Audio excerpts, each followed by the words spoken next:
안녕하세요. 중수돌입니다. 오늘은 11월 29일 화요일 장 마감 후고요. 오늘 코스닥은 1.34%, 코스피는 1.04% 상승 마감하였습니다.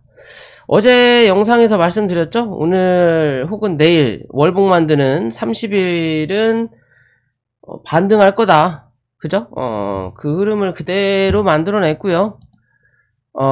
주봉상으로 보더라도 밑꼬리 달고 올라와야 되는 자리다라고 말씀드렸어요. 이 자리를 이탈하면 흐름 자체가 깨지기 때문에 지들이 들어간 돈이 있기 때문에 올릴 수밖에 없다 라고 말씀을 드렸던 부분인 거고요. 그 부분을 정확하게 또 확인했다 라고 생각하시면 되는 부분이에요. 사실 뭐 우리야 돈이 없을 뿐이지 뭐 이런 예측 같은 경우는 뭐 기가 막히게 한다라는 거.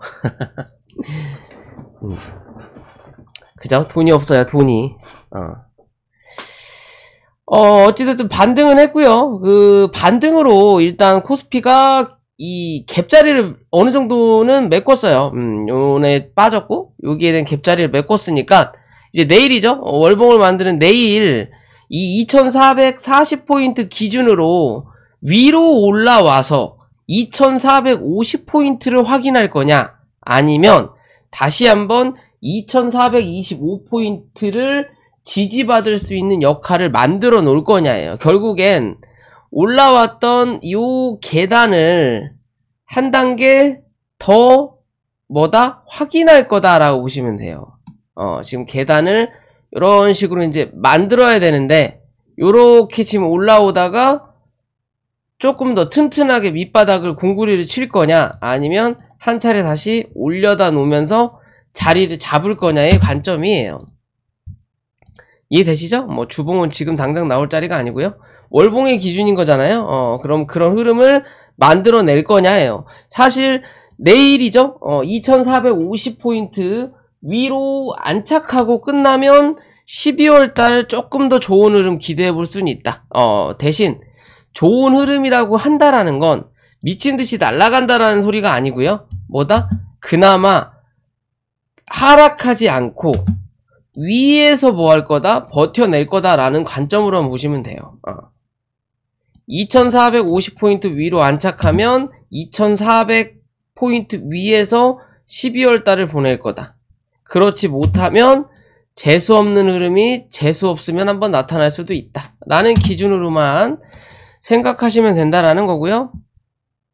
코스닥도 역시나 이 735포인트 위로 안착하는 게 우선적으로 중요하고요. 이 위로 내일 마무리를 지을 거냐, 이 위로 마무리를 지을 거냐, 그게 아니면 그냥 뭐 이 상태에서 무너질 거냐, 725포인트, 723포인트를 또 한 번 확인할 거냐예요. 많이 빠지진 않을 확률이 높다. 많이 빠지더라도 720이겠네요. 다시 이 715를 뭐라 그럴까요? 위협하는 행동은 내일은 하면 안 돼요. 내일은 하면 안 돼요. 12월 1일 날은 해도 상관없어요. 왜? 봉이 바뀌었으니까. 하지만 내일은 안 된다 라고만 생각하시면 됩니다. 그럼 내일은 무조건 유지하든 아니면 상승하든 둘 중에 하나만 해라 라고 제가 말을 하고 싶고요. 오늘 코스피 양매수 들어왔고요. 그에 비해서 외국인 매수세가 개관보단 적었다 라고 보는 거고요. 코스닥은 외놈 매수가 개관보다 높았다. 그렇기 때문에 코스닥이 코스피보다 강했다 라고만 생각하시면 된다라는 거. 이해되시죠? 지수는 그렇게 간단하게만 생각하시면 뭐 될 것 같아요. 실제적으로 오늘부터는 이제 종목 분석을 별도로 안 할 거고요. 제가 뭐 찍어서 이 종목 좀 괜찮을 것 같다 라는 종목, 혹은 이 종목 많이 물리셔서 걱정이 많으실 것 같다 라는 종목 위주로 임의적으로 선정을 해서 종목 분석을 해 드렸는데, 이제는 그렇게 안 할 거고요. 멤버십이나 혹은 위에 있는 연락처로 궁금하신 종목에 대해서만 진행을 할 예정이니까 그렇게 알고 계시고요. 뭐 열심히 제가 종목을 찍어 드려도 다들 관심이 별로 없으신 것 같아서 서로 그냥 빠른 시일 안에 그냥 이 시장의 흐름만 보는 걸로 하면 될 것 같지 않을까라고 판단하는 거고요. 저희 회원분 중에 한 분이 안랩에 대해서 좀 여쭤보셔서 안랩만 오늘은 확인하겠습니다. 안랩은 기존에도 영상을 찍었었고요. 그 영상과 흐름이 크게 뭐다? 달라진 건 없다. 즉 아직도 안랩은 뭐 박스권인 거고요. 이 박스권의 중간값을 오늘 뭐 했다? 넘어섰다. 그죠? 한번 올라왔다가 다시 눌렀다가 올라오는 자리이기 때문에 이제는 67,000원을 단기적인 기준으로 잡으시고 67,000원 위에서 안착하면 어디 76,000원대까지는 한 번 정도 올라설 거다. 그 76,000원대의 중간값이 오늘의 고점인 71,500원이 되는 자리예요. 이해되시죠? 딱 요 자리를 받고 떨어지잖아요. 그럴 수밖에 없는 이유는 누르면서 요 박스권 안에서 중간값이 어디에? 여기서 한번 흔들었기 때문이에요. 여기서 한번 흔들었기 때문에 요 자리가 뭐가 된다? 저항이 된다. 왜? 거래가 없이 올라가는 자리이기 때문에. 이해되시죠? 실제적으로 안랩은 기존부터 영상에서 말씀드리지만 이 종목은 없어질 종목이 아니에요. 그래도 시장에서 알고 있는 종목이고 뭐 코스피인지 코스닥인지 별로 관심은 없지만 제가 그래도 이 백신 관련해서 너 백신 관련해서 어디에 투자할래? 라고 처음 투자하는 사람한테 물어보더라도 이 안랩, 안철수 있잖아 라고는 말할 수 있는 거예요. 그만큼 이 회사에 대해서 정확히 모른다 하더라도 이 안랩이라는 이름, 안철수라는 이름은 알려져 있다. 그 알려짐이 현재 이 시장, 이 주가를 못 가게끔 붙잡는 경향도 있지만요. 왜? 이 안랩이라는 게 백신 관련해서 V3 관련해서만 활동을 해야 되는데 정치권까지 같이 활동을 하게 되니까 부진한 거예요. 왜? 이것도 반영해야 돼, 저것도 반영해야 돼. 그렇기 때문에 부진한 거예요. 그러면 실제적으로 시장이 어느 정도 눌리면 이 종목도 덩달아 눌릴 수밖에 없고요. 왜냐면 이 종목의 주포라고 볼 수 있는 건 개별적인 주포도 있지만 실제적으로 시장 주도자, 이 종목을 들었다 놨다 하루에 얼마 정도 살 수 있는 여건을 갖춘 애들은 이 외국계 기업 혹은 국내 증권사일 거란 말이에요. 그죠? 그럼 시장이 빠지면 누구? 외국인 매수세, 기관 매수세가 빠지는 거잖아요. 그러면 그럴 만한 시총과 그럴 만한 이 대주주 물량 뺀 나머지 물량이 어느 정도보다 시장의 영향을 받는다. 그럼 시장이 밀리면 이 종목도 밀릴 수밖에 없다라는 거고, 시장이 반등하면 이 종목도 반등할 수밖에 없다. 이해되시죠? 대신 이 반등이 요런 그림을 만들기 위해서는 개별화 호재가 필요하다.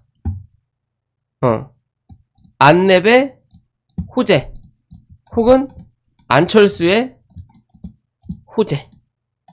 이해되시죠? 그렇기 때문에 그런 과정이 나오기 전까지는 이랬든 저랬든 요 77,000원대는 한 번 정도 확인할 거고요. 77,000원을 확인하고 눌렸을 때 7만원 위에서 버텨내는 그림을 만들어내면 시간이 좀 걸리더라도 어디까지? 9만원에서 10만원까지는 한 번 정도 올라올 거예요.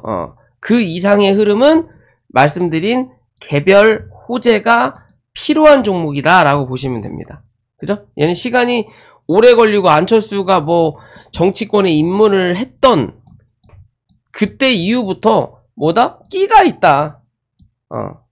끼가 있다. 결국은 이 안랩이라는 회사가 엄청나게 좋아져서 주가가 상승했다라기보다는 꾸준하게 뭐 상승은 하고 있다는 게, 꾸준하게 실적은 어느 정도 뒷받침이 돼 있다. 대신 주가가 미친 듯이 뛰었을 때는 안철수의 정치권이라는 거예요. 정치권 얘기가 나올 때 주가가 올랐다라는 거죠. 그죠? 그러면 정치권 얘기가 이제 쏙 들어갔고, 윤 정부가 정치 생활을 했고, 안철수가 특별하게 부각되는 게 없기 때문에 들었다가 다시 뭐 한다? 제자리로 돌아간다. 결국 정치권으로 헤쳐먹는 자리는 85,000원에서 150,000원대까지라는 거고요. 일반적인 이 안랩의 기준으로 V3든 안랩으로 해먹는 자리는 어디? 85,000원에서 43,000원 부근이라는 거예요. 이해되시나요? 결국엔 안랩, 그냥 이 회사 가치로만 봤을 때는 요 정도 수준이라는 거예요, 아직은. 왜? 이 회사가 신생이 아니니까. 이미 생긴 지 오래됐고, 그만큼의 수익을 보고 있고, 안철수 V3는 우리 대부분 대한민국 국민이라면 컴퓨터에 다 사용되고 있다라는 거죠. 대신 이게 뭐다? 무료의 버전이 더 많다라는 거. 그럼 수익적인 부분보다 이름값이라는 거죠. 그러니까 이름적으로, 그 다음 기술적으로 알려져 있는 거죠. 그러면서 외국계에서 이 기술을 인용해서 무언가를 진행하고 함으로써 거기에 대한 이 기술력, 개런티 같은 걸 받으면서 회사가 성장하는 부분이기 때문에 실제적으로 요 선에서만 움직인다라는 거예요. 그 외의 자리는 정치권으로 움직였다. 그럼 그 외의 자리로 가기 위해서는 안철수의 정치 행보라든지 혹은 안랩의 기술력은 크게 차이는 없을 거지만 이 기술력이 어디에 크게 팔리든지 대주주가 바뀌든지 그런 가능성이 나와야 요 자리가 나온다라는 거예요. 이해되시죠? 그 외에는 그냥 유지하는 거니까 이 회사가 특별한 게 없다라는 거. 신기술을 개발하기 전까지는 크게. 그러면 요 안에서는 뭐 할 수 있다? 움직일 수 있다라고 보시면 돼요. 이 위에 거는 뭐 안철수가 정치적으로 어떤 시츄에이션을 하느냐에 따라서 달라질 수 있다. 이해되시죠? 그런 관점에서 이 종목은 생각하시면 될 것 같습니다. 오늘 영상 여기까지고요. 영상이 도움이 되시면 구독과 좋아요 부탁드릴게요.